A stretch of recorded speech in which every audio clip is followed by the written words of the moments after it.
Welcome back, Warriors. It's me, Linda B. Thank you all so much for joining me here today for another live stream. As you can tell from the thumbnail, now this is something I literally just found out late yesterday, and I was looking up more information about this woman, Tamara Towers Perry.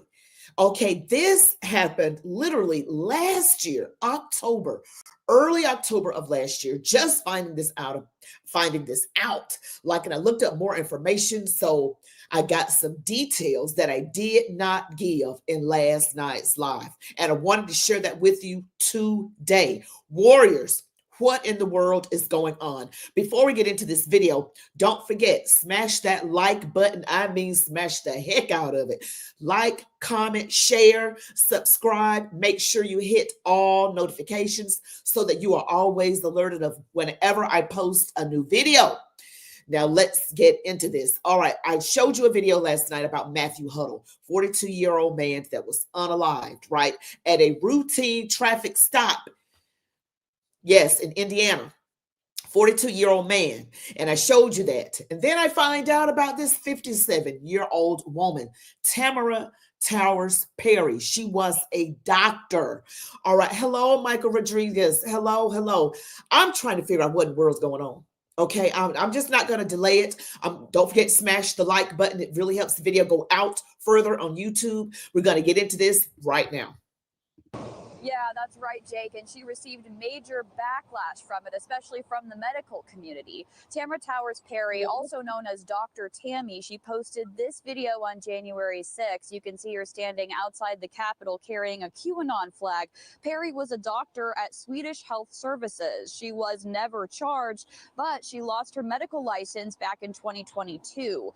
Now, on October 1st, two men arrived at Perry's home on Southwest Hudson Street. Police say the men were serving some sort of official papers. Police say Perry pulled a shotgun on them. One of those men opened fire, killing Perry. Neighbors told King 5 Perry's home was easily identified by the QAnon display that was in the window. They immediately threw up the cones, taped off some stuff. I was talking to a neighbor and they're like, could be the QAnon house. And so it's been kind of notorious. Seattle police confirmed the two men were not law enforcement officers, but they wouldn't confirm or say what the documents were about. They did clarify this was not an eviction. According to King County records, the house was in foreclosure. We're also told that the two men who were serving the papers are still cooperating with police, and investigators say that based on the information they have so far, they've decided not to make any arrests. In West Seattle. All right. What do you guys think is going on? Hello, everyone. Hello. We got to get into this. We have got to get into this. What really happened? All right. What really happened? I'm going to go into detail with this. Yes, don't forget to smash the like button. It really helps me out. Hello, Maria Willis. All right, Slane. Hello, everybody. Thank you guys for joining me. So I got another one to share with you because another clip, and I'm just saying something does not feel right about this. Here's another clip. Again, this happened October 1st of last year. This is not something that's totally fresh, but I'm just finding out about it. And others are online like, wait a minute, why are we just finding this out? Tonight, homicide detectives are trying to find out what led to a shooting that left a 57-year-old woman dead in West Seattle this afternoon. Good evening. Thank you for joining us for Fox 13 News at 10. I'm David Rose. And I'm Sabir Rayford. No arrests have been made, but Seattle police say they're speaking with two people who they believe were involved. Fox 13 reporter Nia Wong joining us live from the neighborhood where the shooting happened. Nia, you talked to several neighbors. What have you learned about this investigation? I did, but first, let me tell you, behind me is the home where it happened, and while police have not named the victim, many people we spoke with in the area believe the woman who was killed is their neighbor. By the time police responded to a shooting at this home on Southwest Hudson Street, they say they found the victim with multiple gunshot wounds to her torso. Officers provided aid at that time until fire arrived. fire arrived and took over. And unfortunately, the female was pronounced deceased at the scene. Detective Brian Pritchard with the Seattle Police Department says the victim was among 3 people involved, but did not share why they were together and what led up to the shooting. Pretty unusual to hear of anyone being killed in the neighborhood. While neighbors we spoke with say they haven't heard about deadly shootings in the area, they say this home was well known. That's what it was called, the QAnon house. And so was the woman who lived inside. She was part of the neighborhood, despite the somewhat nutty behavior. Chris Anglin says the victim would be seen walking around in the neighborhood, but he was worried after he says he hadn't seen her for a while. While it's unclear what the victim had been doing in the past few months, records show this home had gone into foreclosure, and a deed of trust reveals it was sold Monday morning, just a day before this deadly shooting. Generally, a sweet woman, except when she started off on her conspiracy theories. Anglin believes mental health issues may have factored into the violence. Well, seems to be behind a lot of issues in this country. Guns and mental disabilities. Wow. Now, I got something else I want to share with you. Now, this article that I'm going to read delves deeper into. She was in West Seattle, 57 years old, Tamara Towers Perry. She was at the Capitol on that infamous day. She was a doctor. It says that this happened October 1st of 2024. She lost her medical license in 2022. Okay. And she was a doctor, and this house was in foreclosure. It went into foreclosure. And I guess they were serving her some kind of papers, or she brought out the shotgun, according to them. So she believes in her Second Amendment rights. She believed in her Second Amendment rights. But I wanted to share an article. Actually, this article delves a little bit deeper into it. It really, really does. You guys don't forget to smash the like button. Now it says former doctor who participated in J6 attack was unalived in shooting at West Seattle home. They called it the QAnon house.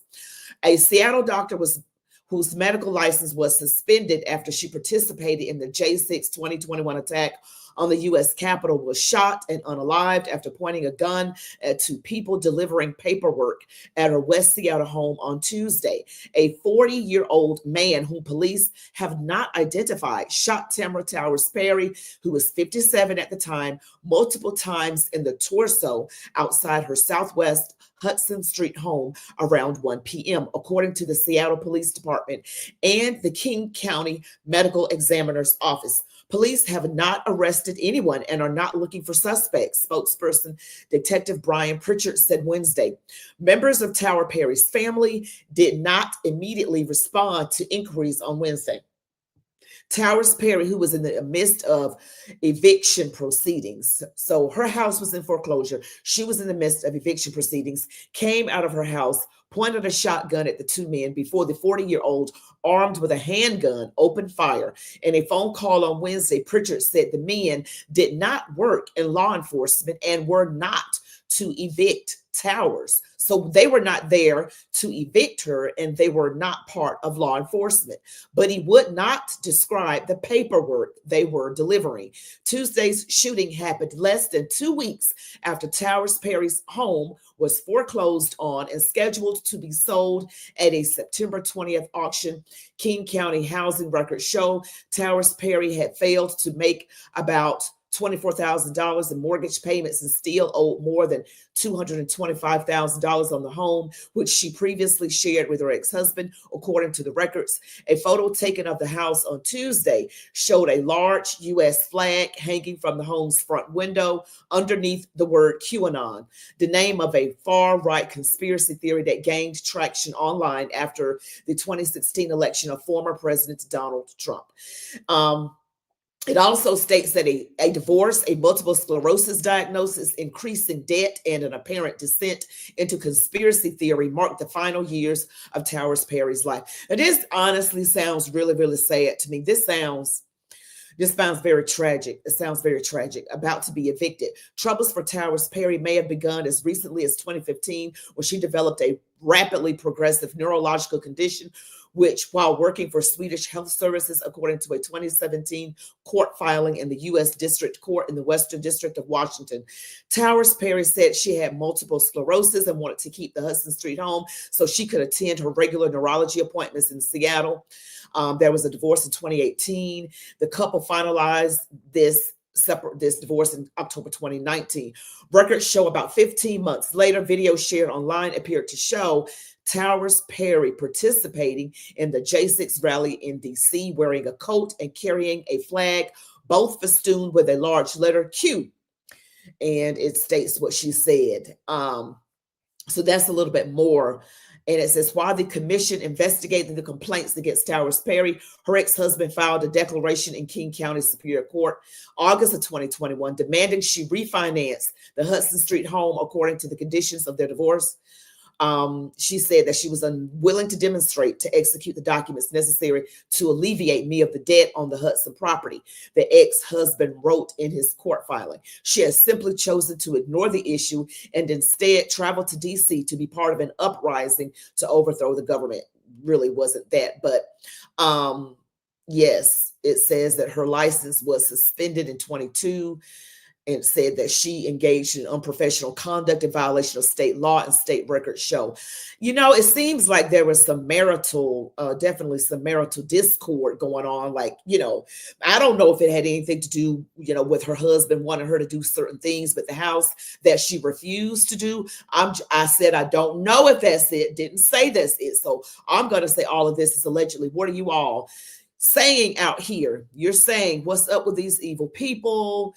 The J6s are being targeted. They definitely aren't safe. They need protection. Sounds like CIA sending a message to Trump by doing this. This is not below them to do this. I don't know if any of this is true. This is what's out here on the internet about the home being foreclosed. That's a matter of public record. I can't imagine someone making up that.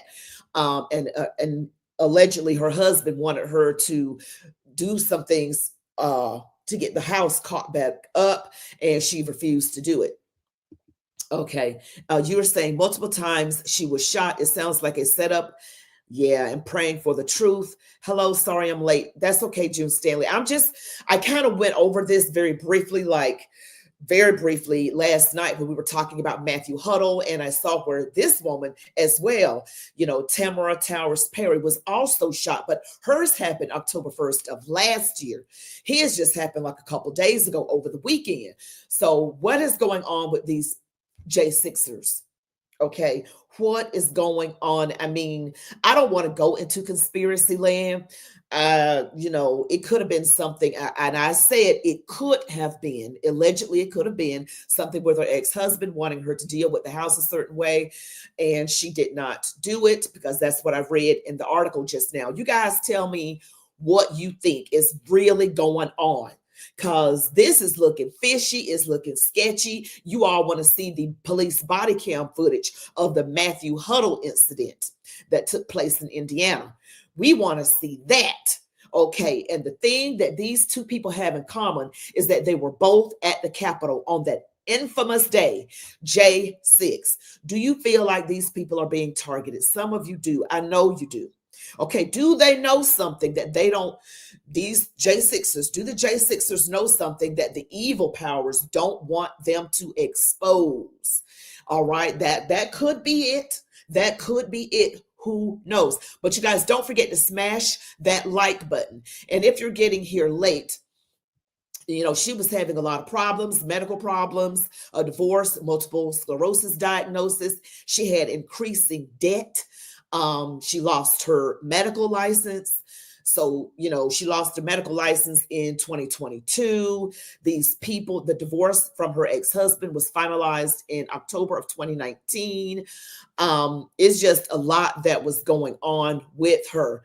And it's just a lot. It seems like she was having a lot of trouble. And it says her ex-husband filed a declaration in King County Superior Court, August of 21, demanding that she refinance the Hudson Street home according to the conditions of their divorce. So this was according to the conditions of the divorce. And it looks like, according to this, that she demonstrated she is unwilling to execute the documents necessary to alleviate me of the debt on the Hudson property, the ex-husband wrote in his court filing. So this, I'm not saying it got anything to do with the ex-husband, but it's looking kind of fishy. Okay, I don't know. And these two men that were there serving her papers could have been, it could have had to do with her divorce decree, because you have to go by the conditions of the divorce decree. Seems like she wasn't willing to do that to refinance the home. And it seems like her husband was upset about it. And these men were not law enforcement. They were not there to evict her. So if you put the pieces together, it looks like it could be, not saying it is, allegedly could be something to do with her ex-husband. And she had a lot of medical problems, a lot of mounting debt, the divorce, and losing her medical license. This is so unfortunate. Tamara Towers Perry, she was 57 years old, and she was a doctor. They called her home the QAnon house. Okay, they said she acted a little strange, and it said she had some neurological problems. So sometimes that happens. So in any event, thank you guys so much for watching. Don't forget to smash the like button, comment, share, subscribe, hit all notifications so that you are always alerted to new content. Also, in a little bit, I'm about to do my video with Vince Everett Ellison, but I'm not pushing it out until tomorrow, January 29th at 4 p.m. Eastern Standard Time. You all be blessed. Love God, your families, these United States of America, and march on, warriors.